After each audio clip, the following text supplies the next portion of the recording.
Yo presentaría a Jerónimo de Ayanz como el último gran humanista completo, es decir, que abarca desde las letras, las artes, las ciencias, la milicia, la política, el mundo empresarial y sobre todo la tecnología. Es una especie de nuevo Leonardo da Vinci Navarro, y es esa capacidad polifacética de Jerónimo de Ayanz lo que yo creo que hay que destacar. Es un personaje que aparece en la literatura del Siglo de Oro por su fuerza, por ejemplo, ¿no? Y eso llama la atención. En sus años jóvenes debió ser un hombre de mucha fuerza, pero luego, curiosamente, es su ingenio el que le ha hecho pasar a la historia, ¿no? Entonces es un personaje enigmático un tanto por eso, ¿no? Por esa capacidad física por un lado y luego de repente su capacidad intelectual también, ¿no? Desde Leonardo da Vinci nadie había producido tal cantidad de invenciones y sobre todo, a diferencia de Leonardo da Vinci, las había probado y las había hecho patente, es decir, había obtenido un privilegio de invención por sus invenciones, quiere decir, son invenciones probadas, hechas, que funcionan y no fantasías como algunas de Leonardo, que son fantasías extraordinarias, pero son fantasías. Y adelanta a la revolución industrial, no solo desde el punto de vista técnico, ya veremos qué aparatos propone, sino que desde el punto de vista económico, al impulsar una especie de capitalismo industrial que active la producción minera.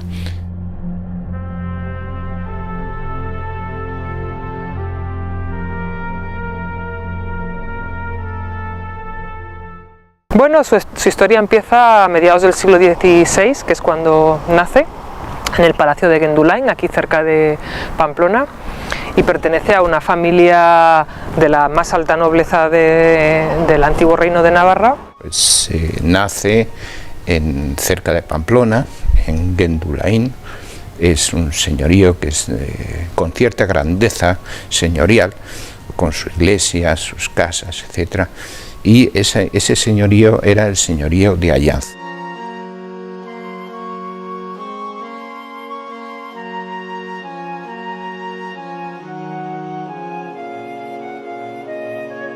Los señores de Ayanz, desde los primeros reyes de Navarra, pues fueron señores muy influyentes tanto en la guerra como en la política del reino de Navarra.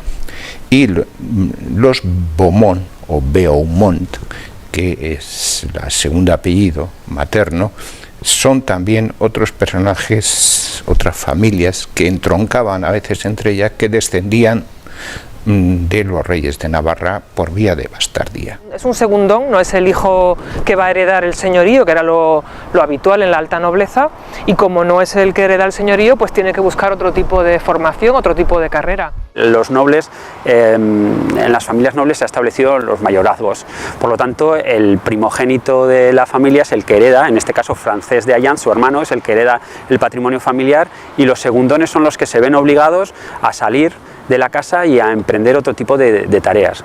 Normalmente los militares lo que hacen es dedicarse a la vida militar, pero también desde la Baja Edad Media empiezan a dedicarse a las actividades intelectuales, sobre todo a salir a las universidades. Él tiene una evolución muy típica de muchas familias nobles de ese tipo en aquella época, y es que el que no hereda el señorío o va a la carrera eclesiástica o a otro tipo de carreras, y en su caso, como su padre era una persona muy bien posicionada en la corte de los reyes en Madrid, pues él se va, lo envían con 14 años a ser paje del rey a la corte, a Madrid. En las familias nobles de aquella época, y sobre todo en el caso de Navarra, era una cosa muy clara: hereda todo el mayor, es lo que se llama como el mayorazgo, es el que hereda el señorío, y los demás hijos reciben una legítima que procede de los padres, y por lo tanto el hermano mayor es el que se va a convertir en señor de Gendulain. El señorío de Gendulain es también muy típico, tiene el palacio, una capilla, luego las casas de los campesinos que trabajan para el señor, es decir, es un contexto y es una estructura muy típica de un señorío de la nobleza bajo medieval. Son explotaciones agrarias, agropecuarias, podríamos decir, con ganado y con tierras de cultivo, y normalmente el señor es el que es el dueño del terreno, el dueño de las propiedades, incluso el dueño de las personas. Son señores con jurisdicción sobre las personas en muchos casos. Y las personas que trabajan allí, que pues, normalmente son familias de campesinos que tienen sus casas y trabajan las tierras del señor, evidentemente le entregan las rentas, el porcentaje de la cosecha que corresponde, etc. A partir del reinado de Felipe II se dicta la norma de que los universitarios españoles no pueden salir al extranjero, sino que tienen que estudiar en universidades españolas. Y entonces los navarros empiezan a emigrar a universidades españolas, sobre todo a Alcalá, a Salamanca y a Valladolid. En Navarra no hay una universidad, no hubo una universidad en época medieval. En el siglo XVI hubo muchos intentos por establecer una universidad, pero fracasaron todos, y la realidad es que los navarros tuvieron que salir, que emigrar a las universidades, y eso hizo, yo creo que eso es muy interesante, porque hizo que muchos intelectuales navarros saliesen y que fuesen grandes intelectuales, como Martín Azpilicueta, como Juan Huarte de San Juan, como Bartolomé de Carranza. Hay varios intelectuales navarros de gran nivel. Tenía preceptores, tanto religiosos como algunos personajes ilustres, y sobre todo pues tenía su madre y una tía suya, Catalina de Beaumont, que era una persona muy culta, que es la que le enseñó ya desde muy niño a leer, escribir y a dibujar,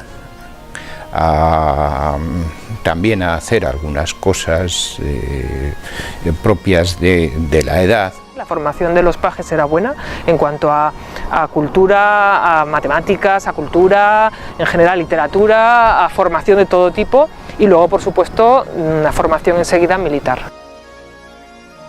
Jerónimo de Ayllán se fue a Madrid a su formación como paje, y ya toda su vida y toda su carrera discurrió fuera de Navarra. El caso de Jerónimo de Ayllán es un poco un caso extraño o diferente, porque su formación depende de que su familia tiene relaciones con la monarquía, y por lo tanto él puede durante 4 años convertirse en paje del rey, paje de Felipe II. Eso le permite acceder a la corte en un momento muy interesante, en un momento en el que la corte de Felipe II está desarrollando el humanismo, en la que hay muchos humanistas, en la que se está desarrollando el trabajo científico, y eso le permite en esos 4 años, porque la verdad que son solo 4 años, pues beber un poco de esas fuentes de información, de cartografía, geografía, botánica, toda esa ingeniería, toda esa cantidad de gente de ciencia que está en la corte de Felipe II. Como paje del rey recibió una educación propia de los príncipes, es decir, estaba con los infantes, los príncipes y con los mejores nobles de la época, y había una escuela especial de pajes que estaba impartida por los mejores matemáticos, científicos, militares, etcétera, donde les enseñaban todas, tanto las ciencias como las humanidades, como las otras artes militares, les enseñaban allí, a él y a los otros pajes. Un mundo muy selecto, mucho mejor que la propia universidad, de modo que es una universidad especial, digamos, una escuela especial.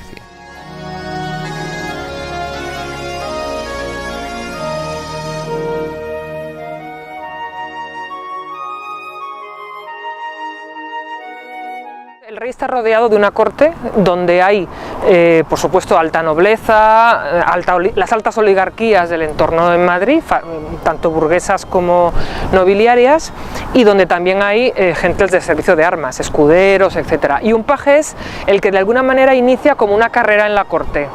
Por lo tanto, es normalmente un niño o un adolescente que empieza su formación, no es un criado ni muchísimo menos, sino que de hecho se educa con los propios hijos de los reyes, con los miembros de la familia y de la alta nobleza que está en Madrid, y recibe una formación muy similar a la que reciben pues, los hijos de los reyes, nobles, gente de la corte. Su padre estuvo en la batalla de San Quintín, en la cual, con Felipe II, en la cual pues, se venció a los franceses, y por ese motivo se hizo el Real Monasterio del Escorial, de modo que su padre le contaría algo de sus batallas y la de sus antepasados. En ese aspecto recibió, y seguramente también tuvo algún preceptor que le enseñó esgrima o artes de la guerra, pues hasta la edad de 14 años, que es cuando estuvo en educación familiar, de modo que él aprovechó, tenía cualidades para aprovechar esas cosas y claro, naturalmente destacó dentro del ambiente familiar, y fue su padre, el que era Montero del Rey, el que le introdujo ante el rey Felipe II, de niño, cuando tenía 14 años, de adolescente. Entonces el rey le nombró paje. Entonces tuvieron que ir a la corte de Madrid. Pasó desde Gendulain, de Navarra, a Madrid, y en Madrid el paje del rey era ya una distinción muy alta, teniendo en cuenta que era segundón, y seguramente su padre le elegiría a él por sus cualidades.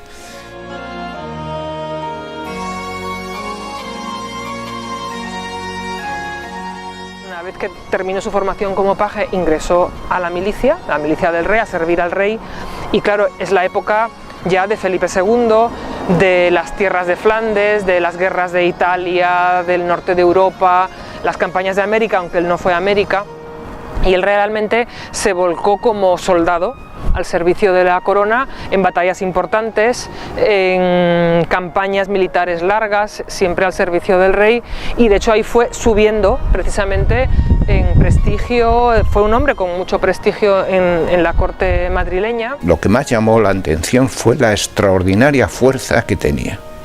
Ya desde muy joven vieron que tenía actitudes militares, y porque era capaz, ya de joven se dice, de con un dedo hacer un agujero en una bandeja de plata, o con dos dedos el doblarla y hacer unas lechuguillas, es decir, hacer los cuellos doblados, el romper con una mano 4 herraduras, el hacer parar con un brazo un caballo, el arrancar la reja de un convento. Es decir, cosa que hizo de verdad.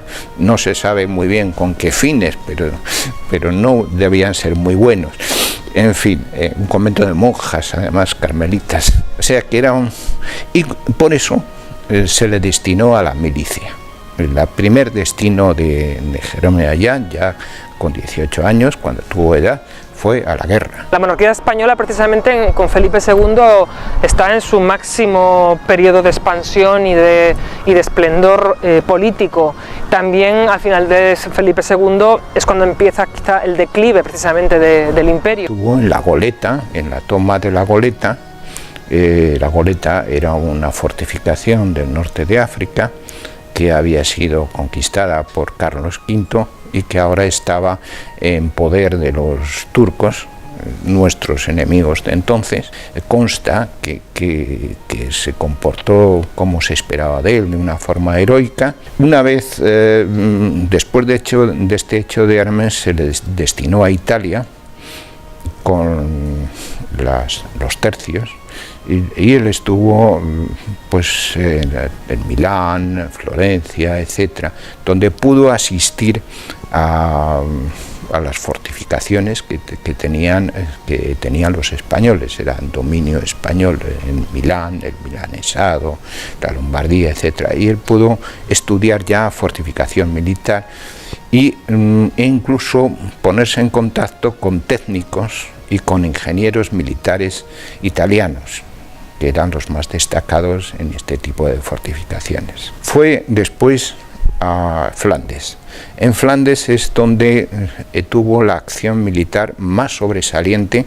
Está muy documentada esta acción, que es la toma de Cirque, que llamábamos españolizando, en Holanda, en los Países Bajos.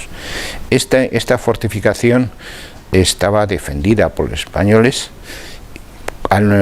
y al mando estaba Jerónimo de Ayllán.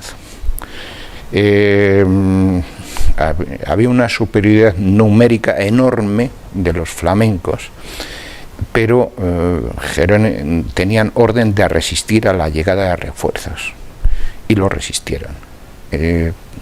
Pero de tal forma que cuando llegaron los españoles, solo estaba vivo Jerónimo de Ayaz. Era un tercio que había sido totalmente barrido, pero él, gracias a su fuerza, a su ingenio también, o al terror que provocaba seguramente una persona que le dobla una lanza al enemigo, pues provocaba terror, consiguió eso.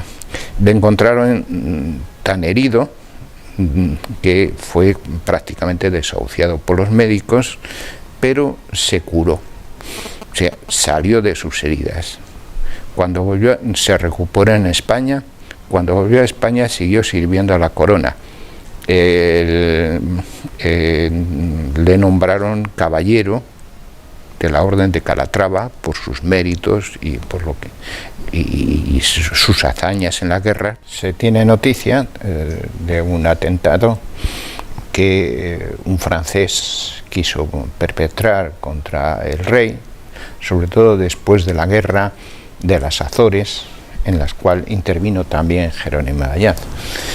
El rey estaba, claro, lógicamente el rey más poderoso del mundo en ese momento, tenía la envidia del rey francés y tenía la envidia de todo el mundo. Entonces se envió a un personaje cuyo nombre no se da en la documentación, seguramente por descripción, por discreción, y este personaje intentó llegar a la corte con unas pistolones con objeto de regalárselos al rey.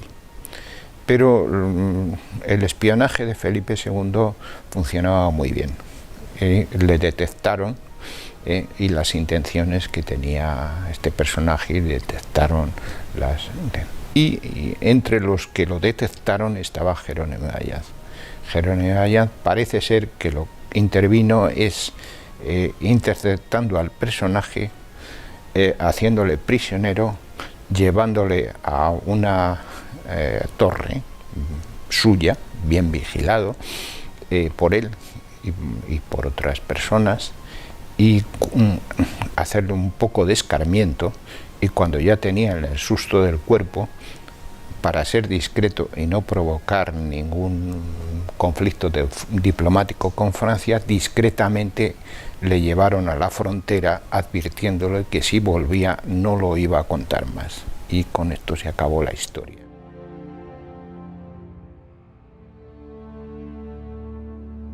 Ser miembro de la Orden de Calatrava, pues, o de las otras órdenes militares, representaba, aparte de un honor, también ventajas económicas. Para ser miembro de una Orden de Calatrava había que tener experiencia militar y hechos militares ya realizados. En cambio, Jerónimo de Ayaz lo fue muy joven, porque ya a los 22 o 23 años, que es cuando ingresó, ya había hecho suficientes pruebas de mérito como para ser caballero. De modo que fue uno de los caballeros más jóvenes nombrados, además directamente por el rey Felipe II, con la intervención del Papa. Una vez que había fracasado la Armada Invencible, aprovechó Drake para intentar entrar en puertos españoles y portugueses, entre ellos en La Coruña. En La Coruña, Jerónimo de Ayaz movilizó por su cuenta, con su dinero, unos tercios. Navarros y murcianos fueron a Murcia, fueron a La Coruña, y allí lucharon contra los ingleses. Luchó el propio Jerónimo de Ayaz, a pesar de que ya era mayor, ya había sido herido en guerra muy gravemente, y según las noticias que se tienen, pues estuvo al lado de Pita, de María Pita, que era una de las heroínas de Navarra, que hizo ahuyentar a los ingleses.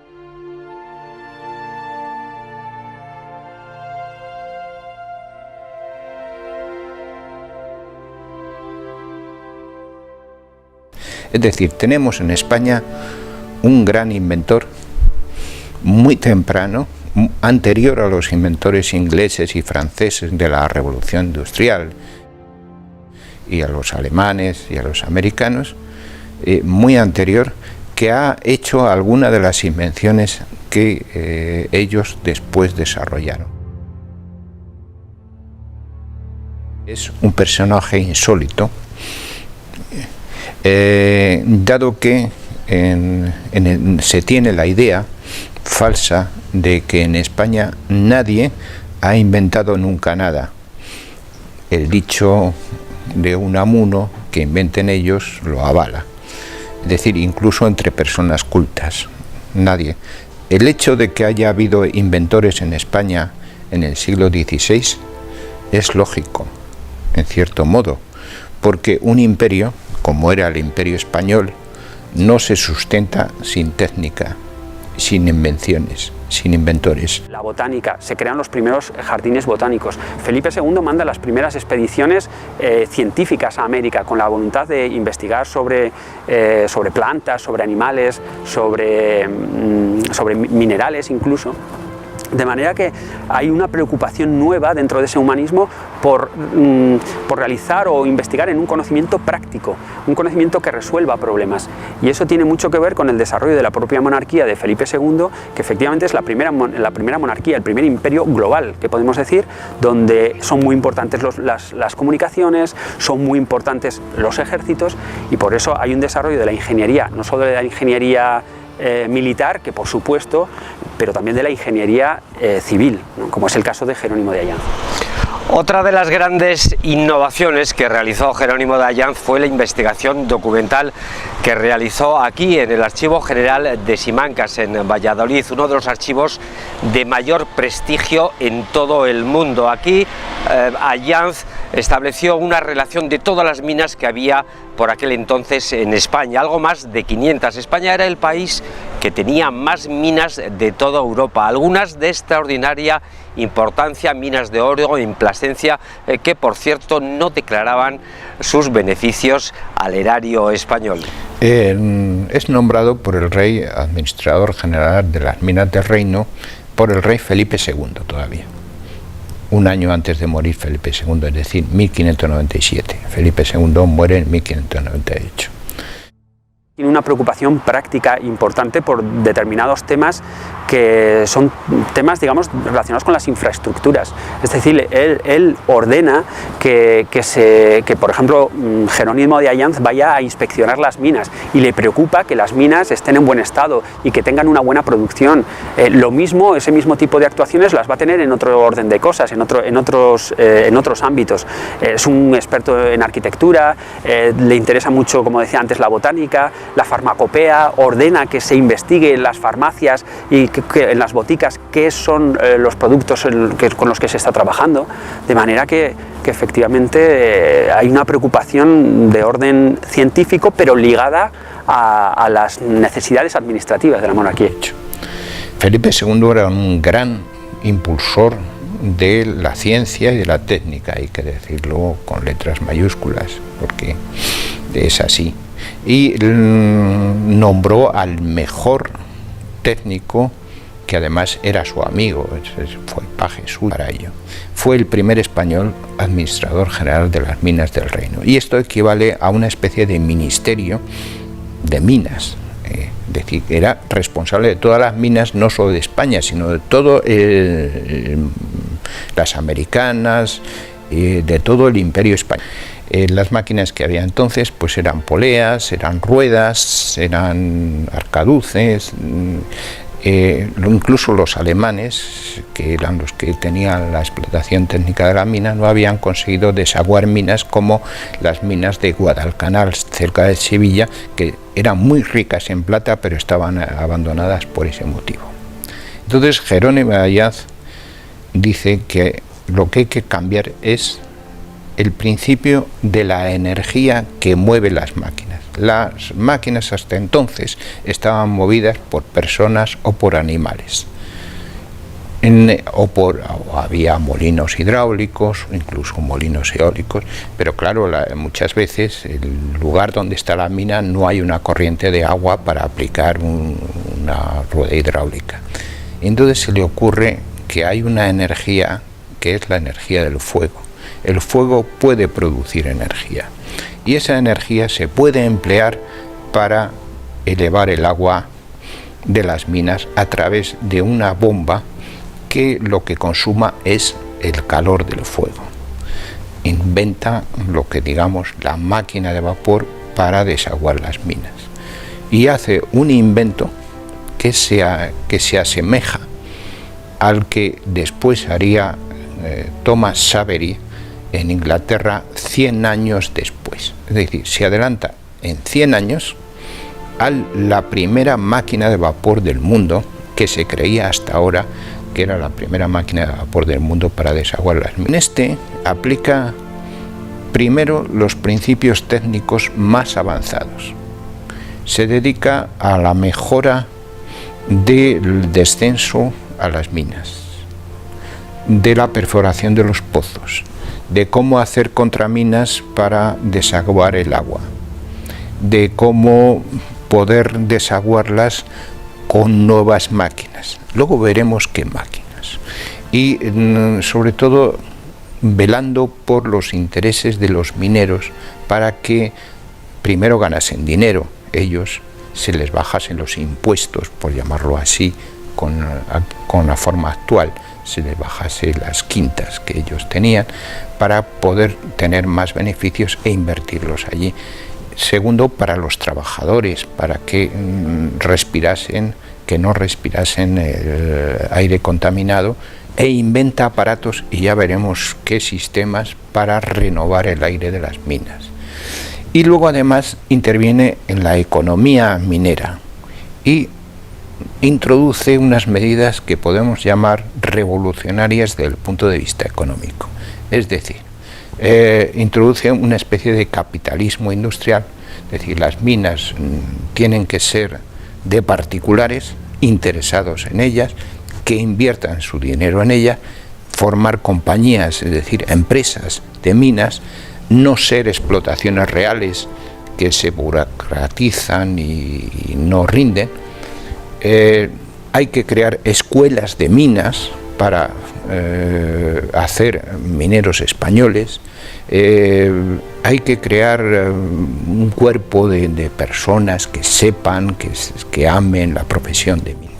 Esta máquina de vapor y otras muchas que inventó no solo para procesos mineros, sino para otros procesos industriales, las llevó a la práctica. Las construyó precisamente en Valladolid, donde estamos, en una de las casas que estuvo no muy lejos de aquí, y allí probó todas las máquinas ante dos grandes científicos de la época, que eran los doctores Firrufino, que es italiano, y el doctor Arias de Loyola, que quedaron realmente asombrados ante lo que veían en 1602. Pues vieron hornos metalúrgicos que nunca se habían explotado, que aprovechaban la energía al máximo, es decir, con recuperación de calor, diríamos ahora, con economizadores de calor, como se llama ahora, es decir, que aprovechan la energía al 100%. Hornos reductores, hornos para fabricar la seda, hornos para poderse trasladar con el ejército, en fin, hornos de reverbero, hornos para reducir el cobre, una gran variedad de hornos, balanzas de ensayo, un equipo de balanzas, una balanza que, según dice la expresión del documento, pesaba hasta la pierna de una mosca, es decir, que tiene una balanza de precisión enorme. Todo esto está visto y descrito por Jerónimo de Allant y por los doctores que lo vieron. En fin, y llegaron a un apartado que eran realmente que les asombró, que es haciendo un calor tremendo, digo, vamos a pasar a este aposento. Y en ese aposento hacía un fresco muy agradable, porque salía una brisa de aire de una especie de florero que en una mesa. ¿Y cómo es? Dijeron, pues sencillamente es que por medio de unas tuberías que había en el subterráneo, y aplicándole precisamente un aparato que es el eyector de vapor, que no se inventó hasta el siglo XIX, es decir, un aparato que por medio del vapor de agua se impulsa el aire, se recogía el aire caliente de la habitación, lo expulsaba al exterior, cogía del exterior el aire, le enfriaba a través de hielo, había pozos de nieve en aquel momento, se introducían las tuberías y volvía a ese búcaro de flores. Claro, el termostato no existía, pero había un criado que con una llave sencillamente manejaba la cantidad de aire que querían, sin más calor, menos calor, más frío, en fin, como sea. Y eso es el aire acondicionado, en una palabra. A finales del siglo XVI, en 1587, Jerónimo de Allanz es nombrado regidor perpetuo de la ciudad de Murcia y destaca por desarrollar fortificaciones militares en la defensa de los ataques berberiscos. También potencia el puerto de Cartagena y sobre todo realiza importantes avances tecnológicos para el desarrollo de la agricultura y la ganadería. Tuvo un puesto relevante, sobre todo en Murcia, fue regidor de Murcia. Heredó el puesto de regidor de su suegro y como regidor de Murcia destacó, ya que no se limitó a cobrar o a ir de vez en cuando, sino que hizo algunas cosas por la ciudad de Murcia y incluso por la provincia que se recordaron. Por ejemplo, se consiguió una gran cantidad de dinero para la reforma de la ciudad. Se consiguió las torres defensivas de la provincia de Murcia que se estaban haciendo, que se concentrasen en unos lugares adecuados para que se pudiese defender la ciudad de los ataques de los piratas turcos. Se consiguió que Cartagena fuese el puerto donde invernasen la flota española, por el clima y por la gran posición del puerto, lo cual significó la prosperidad de Cartagena y el gran puerto que fue después, que viene gracias a Jerónimo de Allanz. Consiguió en Murcia cultivar campos que entonces pertenecían a la Mesta, pero que pleiteando con ellos se devolvieron al poder de la encomienda que tenía allí en Habanilla. Esos los cultivó con limoneros y este tipo de frutas.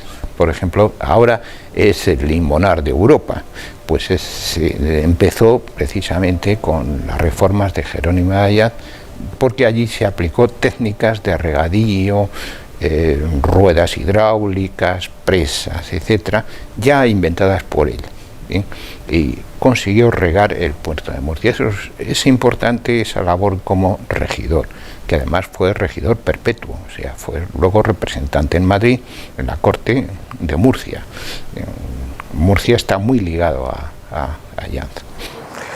Uno de los inventos más espectaculares, sin duda, de Jerónimo de Allanz fue la creación de un equipo de buceo. Con este invento logró sumergir a un hombre durante más de una hora en la primera inmersión prolongada de la historia, y lo hizo aquí, en el río Pisuerga, en Valladolid, un mes de agosto del año 1602. Había dos o tres equipos que no se podían probar en ese momento, porque se necesitaba mucho agua. La única forma de probarlos era sumergiéndose en el río Pisuerga. Se fija la fecha del 2 de agosto de 1602 para probar los equipos de buceo. Él aseguraba que con sus equipos un hombre podía estar debajo del agua indefinidamente. Felipe III va en barcas al lugar elegido de más profundidad y allí un hombre queda debajo del agua hasta que, más de una hora, hasta que el rey, aburrido posiblemente, le dice que salga. Y le contesta, porque se comunicaban a través de tubos, que él podía estar por tiempo indefinido, que él estaba bien y que hasta que no, mientras tuviese sed, no tuviese sed y podía estar el tiempo que quisiese. Fue la primera inmersión prolongada del mundo. ¿Cómo lo consigue? Pues por medio de una máscara de respiración que es impulsada por fuelles desde el exterior de forma continua y además por unas válvulas de aspiración y de escape que permite al buzo aspirar y respirar con arreglo, aspirar y expulsar el aire con arreglo a su propio ritmo de buceo. Luego perfecciona este mecanismo pues haciendo bombas, equipos autónomos con sus propios vejigas para poder tener el aire sin necesidad de que le impulsen desde arriba y campanas de buceo en las cuales se renueva el aire. Es la primera vez en el mundo que ocurre una cosa así, adelantándose también otra vez más de 200 años a los primeros equipos de buceo del mundo. En Valladolid hace algunas cosas más, que es, que queda constancia, que es el intentar crear una escuela de bellas artes, una academia y un museo, igual que el que había visto en Florencia en los Medici. Él mismo era pintor. Según el libro de Pacheco, que es el suegro de Velázquez, fue uno de los grandes pintores no profesionales de su época, que no desdeñó el arte de la pintura y pintó cuadros. No conocemos qué cuadros pintó, pero sus dibujos, sin embargo, son muy interesantes desde el punto de vista técnico. Ellos tienen unos dibujos realmente impresionantes. Fue además cantante y compositor de música. Él tenía una impresionante voz de bajo.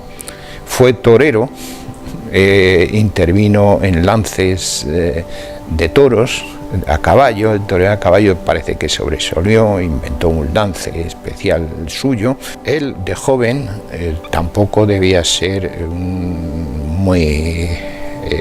muy virtuoso, porque intentó secuestrar a una monja, parece ser, y tuvo la reconvención correspondiente de Santa Teresa, que tuvo que reforzar las rejas de los conventos porque se la arrancó una de las rejas. Él, según Lope de Vega, la muerte le fue quitando las fuerzas día a día. Eso da a entender que fue una muerte natural. Y por otra parte apenas si podía respirar, o sea que se había hecho también, no tenía fuerza. El hombre que podía doblar con un dedo una barra de hierro y no podía sostener la pluma ya de escribir. Es decir, que acabó de esa forma. Y en la calle Fuencarral donde murió, porque era donde vivía con su mujer,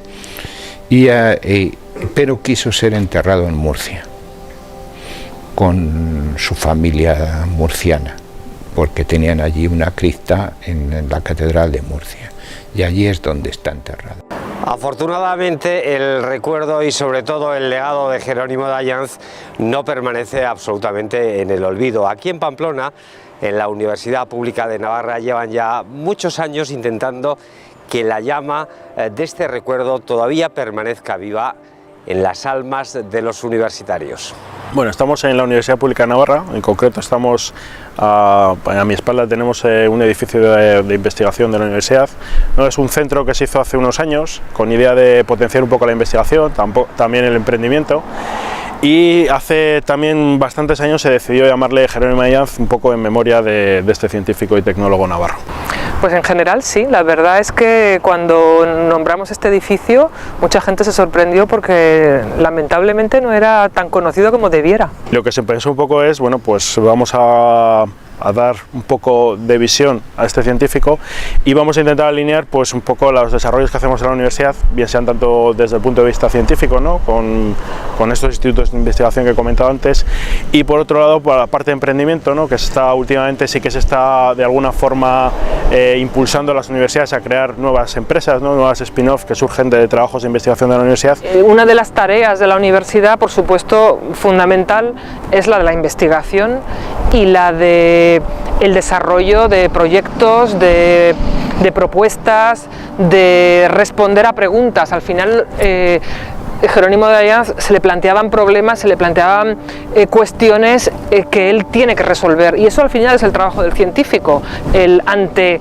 las cosas que tienes delante plantearte preguntas, plantearte vías de solución, plantearte una investigación y un trabajo que te permita buscar soluciones, y eso es lo que él hace y eso es lo que hace el investigador universitario en todas las distintas áreas, tanto en las áreas más tecnológicas como las más humanísticas, pero eso es al final nuestro trabajo, el preguntarte cosas, el ver por dónde las puedes solucionar y el estudiar fórmulas para solucionarlas. Entonces lo que hicimos fue, bueno, que este fuese el centro un poco de creación y de participación de la universidad en estas empresas de nueva, sobre todo empresas de base tecnológica, ¿no? Donde, bueno, pues lo que se ha decidido al final es que en la medida de lo posible pues puedan estar albergadas en este edificio, que un poco recoja pues eso, lo que es investigación, emprendimiento, ciencia, etcétera, y bueno, creímos muy oportuno que bajo el nombre de Jerónimo de Allanz pues podíamos albergar un poco todo este ecosistema. Es que el trabajo científico es un trabajo muy silencioso. Y es un trabajo lento, no lleva los ritmos de, pues no sé, de las legislaturas muchas veces, porque el trabajo científico es a largo plazo o a medio, pero casi nunca es inmediato.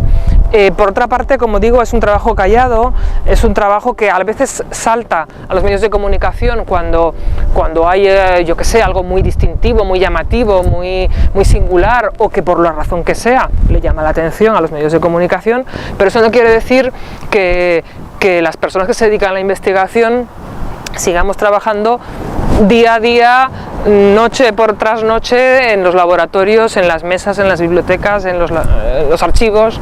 Al final, una de las partes fundamentales o de las misiones de la universidad es la transferencia de tecnología, que puede hacerse directamente en una empresa o mediante la creación de empresas, ¿no? Entonces, uno de los objetivos que tiene la universidad es la creación de estas empresas, que luego lo que se consigue con ellas es generar puestos de trabajo y prácticas para que nuestros propios estudiantes, ¿no? Que están sobre todo en carreras científicas y tecnológicas, pues puedan desarrollar su actividad dentro de estas empresas, ¿no? y en mucha cooperación y colaboración con nuestros investigadores. Tenemos que ir a más, tenemos que ampliar los cauces de investigación, las posibilidades de que eso se pueda desarrollar, de que puedan salir fuera, de que puedan conocer otros grupos, de que puedan entrar en contacto con otros proyectos, porque eso ilumina también, los proyectos iluminan unos con otros, las investigaciones iluminan unas con otras, y es muy importante salir del cascarón y conocer otros ámbitos de investigación que al final revierten en la misma que estás desarrollando. A ver, todo esto de la creación de spin-offs por parte de las universidades es relativamente reciente, ¿vale? Entonces, tenemos empresas ahora mismo que el tiempo de vida que tienen ronda los 5 o 6 años, algunas de 4, de año y medio, de 2. Es decir, que todavía son muy jóvenes. Lo que sí que es cierto es que ninguna todavía ha cerrado. Es decir, todas las empresas en las que la universidad ha participado, que ahora mismo son 6 y tenemos otras 2 bueno, de alguna forma previstas que convertirse en spin-off de la universidad, de momento están todas vivas, y eso ya para nosotros es un éxito, ¿no? En el fondo nuestros institutos de investigación marcan un poco hacia dónde dirigimos nosotros un poco, porque claro, nosotros nos alineamos mucho también con el entorno, es decir, con la región de Navarra, ¿no? Entonces, bueno, tenemos institutos de investigación en todo lo que está relacionado con Smart Cities, que yo creo que es un campo donde hay mucho que explorar. Tenemos 2 institutos en el sector de agroalimentación, uno más en lo que es la cadena alimentaria y otro lo que es más en biotecnología. Y luego ya tenemos otro en lo que es materiales, fabricación, ¿no? Todo esto de las nuevas tecnologías de 3D, de impresión 3D, impresión funcional, etcétera. Y luego ya pues otro en cosas sociales, ¿no? Intentamos mucho relacionarnos con el entorno desde el punto de vista social, pues derechos humanos, desarrollos sociales, y por último en economía, ¿no? Todo lo que son desarrollos económicos, todo lo que son políticas públicas, apoyo a empresas, etcétera. Es un poco las líneas donde más nos estamos moviendo, ¿no?